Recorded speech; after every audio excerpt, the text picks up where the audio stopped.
This video has been classified by the ABC as PG.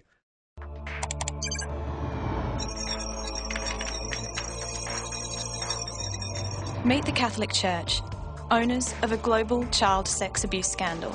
In the past 50 years, around 30,000 people in 25 countries have reported abuse by Catholic priests. Church officials stand accused of failing to report cases to secular authorities.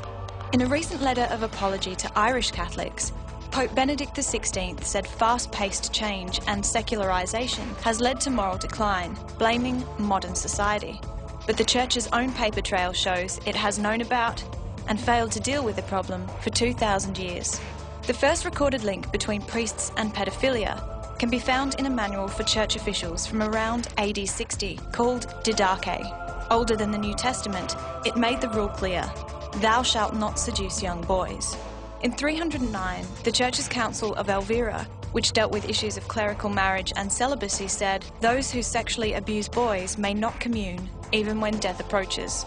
In the 8th century, the Penitential of St. Bede, a renowned scholar and monk, argued that clerics sodomizing children should be punished. In 1051, St. Peter Damian wrote the Book of Gomorrah, which complained of rampant child abuse and attempts to hide it by church superiors. The book was addressed to Pope Leo IX, who reacted by punishing only the worst of serial sex abusers and arguing that abuse was a spiritual issue, not a criminal one. In 1140, a canon lawyer known as Gratian of Bologna called for pedophile priests to be put before secular courts.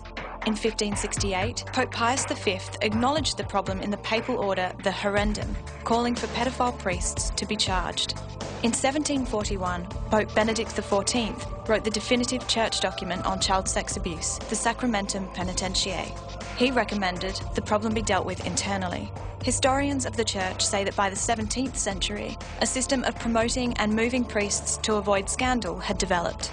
In recent times, church laws passed in 1917 and 1962 called for cases to be handled in secret, with no requirement to report offenders.